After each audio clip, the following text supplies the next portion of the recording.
further, maybe people want to know a little bit about how it feels or how it felt like working with him. Mind you, this is my own, like I always say, whatever I put out are my own views, my own perception based on how he treated me or how he related with me. I'll just give one incident. And 3 months into me being the chairperson of the Committee on Local Content, we're in his office. Usually I tend to avail myself to, attend some meetings. Maybe he's receiving guests, ambassadors, or dignitaries from agencies or stuff. So I usually attend the meetings. So at one of those gatherings, he then went, Senator Uduaha, you haven't reported progress. And I was like, reported progress? He said, yes, that I'm supposed to report progress. So I said, okay, give me a few days, I'll report progress. He said, fine.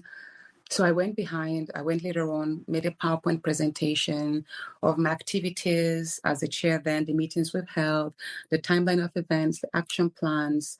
And then I went back to him and I was like, okay, sir, I'm ready to tender my progress report. And then he went, okay, where is it? And then I opened my laptop and I was like, okay, this is it. And he laughed. And I was like, oh, why are you laughing, sir? He said, don't I know the meaning of reporting progress? And I said, I thought it's to give you a feedback on my activities so far.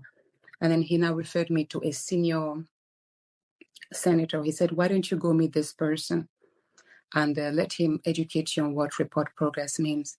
So I went to meet the senator and I was like, sir, I usually respect anyone who knows me will know that I respect my colleagues, even though I respect my seniors, even though we're colleagues. So I went, sir, I was told to approach you so you'll guide me on what reporting progress meant. And he laughed. He was like, it means I should give kickbacks to him. I was like, what do you mean kickbacks? He said money, projects, other perks. I was like, how do you mean I need to return? He said, well, as a chairman of committee, and I'm saying this is me. I don't know if this happens to other as a chairman, but if anyone is courageous enough, they could probably speak. So it's more like the Senate President tasking the chairman of all the committees that periodically they're supposed to bring money to him or jobs. And I went, how am I supposed to make money and report to the Senate President? And he said, well, I have to harass the agencies, or the ministers that report to me.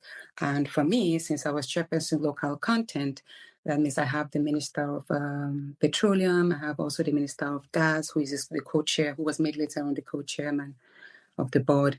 Then I also have the Executive Secretary, Engineer Felix. So that means I'm supposed to harass them for returns to periodically give money to the Senate President or jobs. And I was like, I can't do that. And they were like, well, that's the norm under him. So I had to. So I later on went to the Senate President. I was like, sir, I understand what this means, but unfortunately, I can't do that.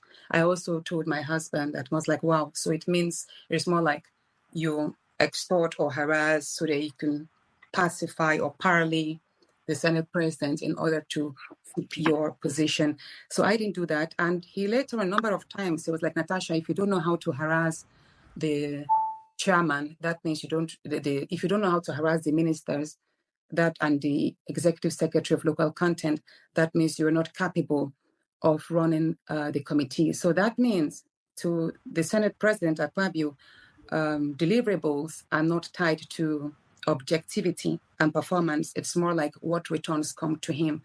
And I know a number of times he has told me to invite to bring the chairman, the executive secretary over to him, but I refused. Till date, I never forced or coerced any of the ministers to meet with him. If they met the Senate President and parleyed on their own, I don't know about that, but on me. So that's just to give you an idea of the coercion that happens behind the scene that people don't know.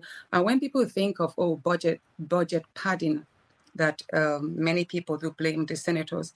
I don't know about it. I've never padded budget, but I've seen the unnecessary pressure that a number of senators have to face not because they were willing to do it for themselves, but because they have to satisfy some political lords right in the Senate there. So that's just one example of the pressure and what it means to